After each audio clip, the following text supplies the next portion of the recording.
আমার নাম সিদ্দিক। ঠিকানা ঠিকানা রানীপুর, বেতাগী থানা, বরগুনা জেলা। দীর্ঘদিন জামালা জায়গা জমি নিয়ে দীর্ঘদিন ধরে তাদের সাথে গ্যাঞ্জাম চলতেছে। দরজা দিয়ে তারা কাদা বানাইছে। এই কাদা আমার ছোট ছেলে ডাক লইছে, ডাক লওয়ার পর ছোট ছেলেকে মারছে।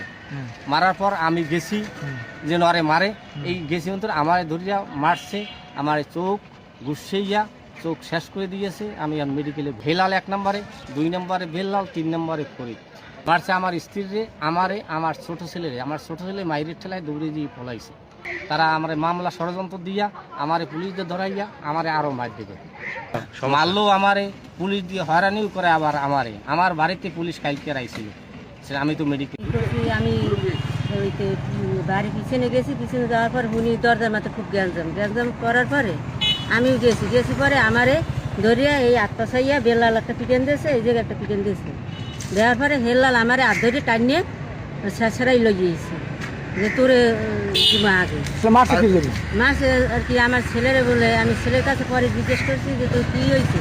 কারণ আমার ছেলে বলছে যে আমি ওখানে ওই বাস কাটি আর হেরে এফাতে যাইতে আছে, বকাবকি করতে আছে। আমি বলছি যে আমরা বকাবকি করেন কি, আমরা তো এই রাস্তায় বালু ফেলাবার কথা, ইট বালি টানছেন আমরা এই রাস্তা টেরাক দিয়ে বালু ফেলানোর কথা আমরা বলি। তা আমরা আবার গালাগালি করেন এই যে কইছে ওরা 4 জনে, বেল্লাল হেল্লাল আর বেল্লালের মা আর বেল্লালের বাপে 4 জনে ধরছে। ছেলে বলে কেমনে বলে নিজে পিস কাটাই ওই পড়ে দই চাহাটাই শুনি আর কি। আমি গেছি দরজার মতো, আমি ওখানে কি হইবে এর লাগে যাই শুনি সবাই কইছে তোমার পোলা তোমার স্বামী মারে। আমি যে গেছে আমার বেল্লাল হিনি পাশে এটা পিটেন দিয়েছে আর এই জায়গা পাশে আর হেলাল আমার ধরিয়ে জায়গা জমি নিয়ে অনেক আগে হইতে এই ঝামেলা। ঢাকা থেকে আমি গ্যাঞ্জাম শুনে আসছি। যাদের সাথে গ্যাঞ্জাম হয়েছে তাদের সাথে আমাদের পূর্ব থেকেই জমি নিয়ে দ্বন্দ্ব। বাড়ি থেকে আসছি, শুনছি আমার বাবাকে, আমার ছোটো ভাইকে, আমার আম্মুকে মারছে। আমি শুনে ঢাকা থেকে আসছি, সরাসরি মেডিকেল আসছি। মেডিকেল আসে দেখি যে আমার আপু চোখের অবস্থা খুব খারাপ।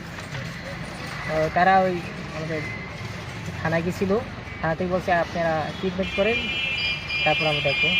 কিন্তু তারা আমাদের বিরোধী দলও আমাদেরকে মারিয়া তারপর আমাদের নামে কারণে একটা মামলা দিচ্ছে। মামলার কারণে আমাদের বাড়ি পুলিশও আসছিল, তো আমরা বাড়ির সামনে পুলিশের সাথে কথা বলতে পারি না।